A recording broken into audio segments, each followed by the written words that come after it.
I'm glad of the things that have happened to me, and a lot of the opportunities I've had are potentially because of my injury. So it'll be interesting to do the sliding doors thing and be able to go back and see what I was doing right now if my injury hadn't have happened. But I don't think I'd necessarily swap it if I'm quite happy with life as it is at the moment. I think life's good at the moment. That's interesting thing again. Like I talk to people and they say, like I wouldn't necessarily change my situation because I'm happy where I am. Like I don't know what's on the other side of that sliding door, so it could be worse off. And I think it's quite an interesting, an important thing to just because your life is different doesn't mean it's worse.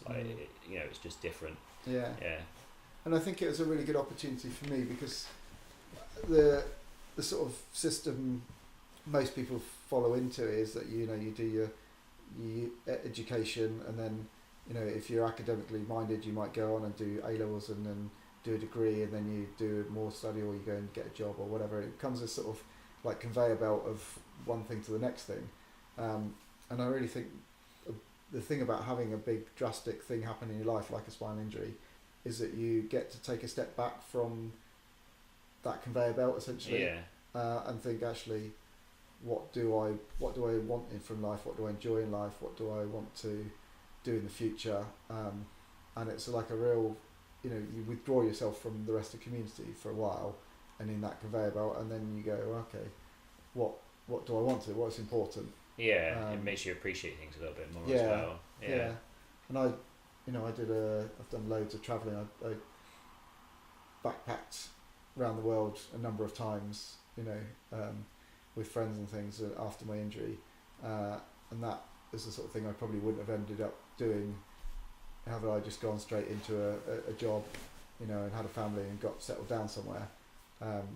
In just that sort of thing of being able to say, okay, I'm going to do some travelling, I'm going to do some disability sport, I'm going to set up my own company, all these things that you have a chance to sort of step a bit back from, to get the headspace to think, okay, this is what I fancy doing, and let's have a go at doing that.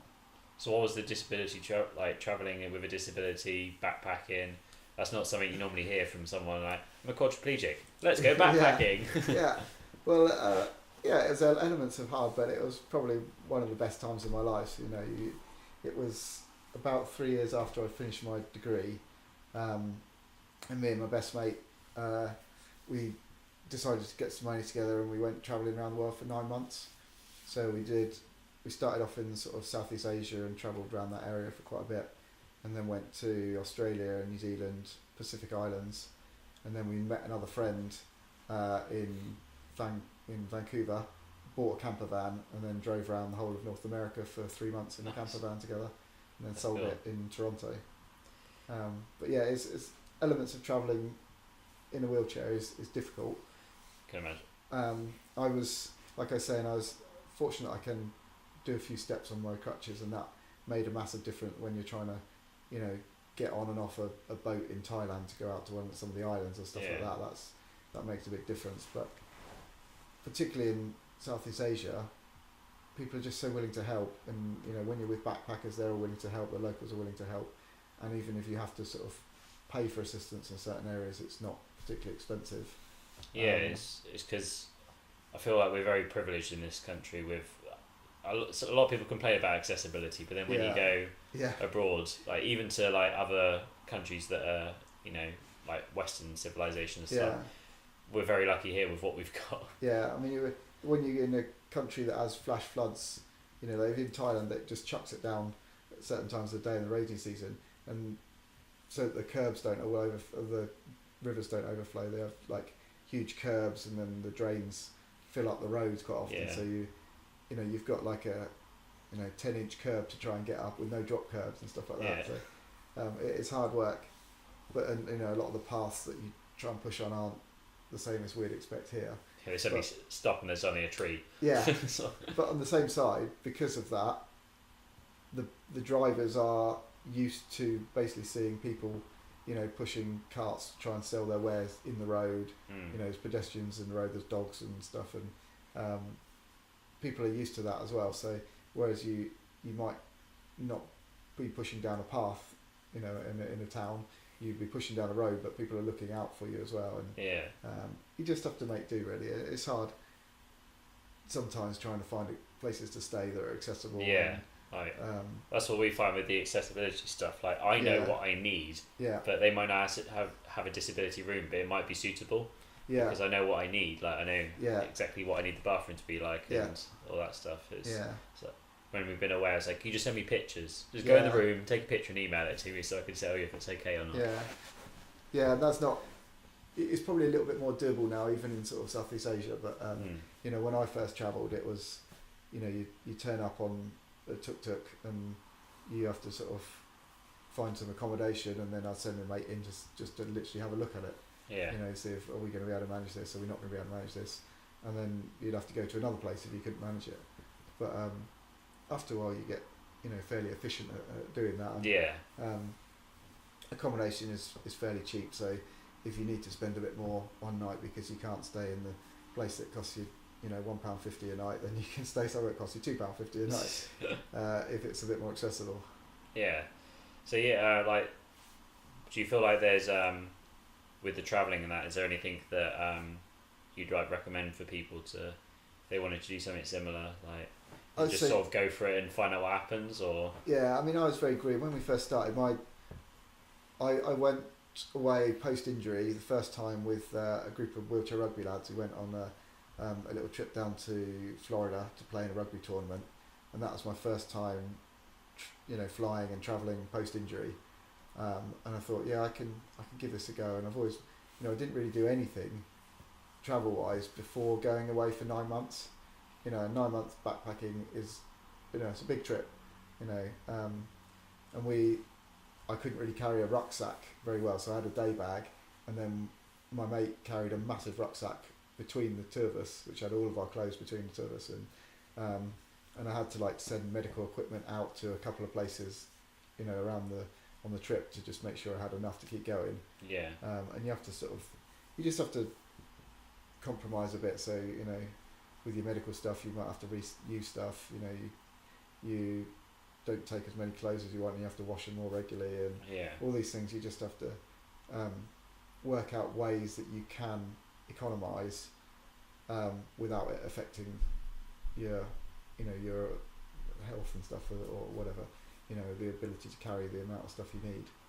But you get used to it after, you know, the first couple of weeks we were experimenting and finding new ways to do things, and just after a while you work out what works for you. And I was, like I said, it was one of the best times of my life, really. That's cool.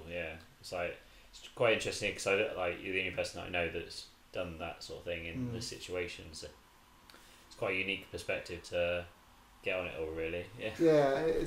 I do love the cheaper side of backpacking, you know, that doing it in, rather than hotels, doing it in hostels and stuff, the way that you stay is it's a really nice way to do it, and it does give you loads of confidence, because you know that once you can do that, if you've been in some situations that are a bit difficult, then you work out ways to do things. And I've travelled on my own now. I've travelled on my own in Thailand, Dubai, Japan, you know, a few Bangladesh. I went to work as a volunteer in Bangladesh for a while, and this is all travelling on my own, and it gives you that confidence that you know that people will always help you out if you get really stuck, and that you will, you know, there will be some difficult situations, but you generally can find a way to overcome them. It's all about putting yourself in those situations that really challenges you, and find out what you can and can't do.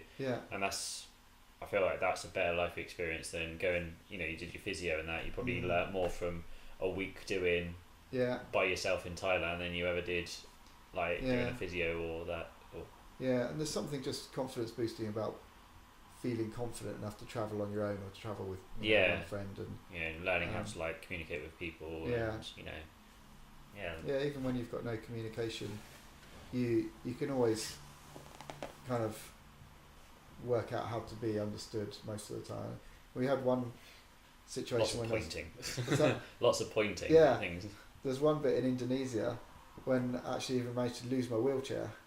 So we'd gone down to this waterfall. Me and my mate, we ended up hiring a little car in Bali, and we drove down to this waterfall, and we wanted to go for a swim in the waterfall. So we were just the two of us on our own, and we ended up going down like this sort of dirt path down the hill to get from the place we parked the car down to the waterfall, and then on the way back up, it was getting dark as well, and we were going back up this hill, and it was so steep that my mate couldn't even push me really.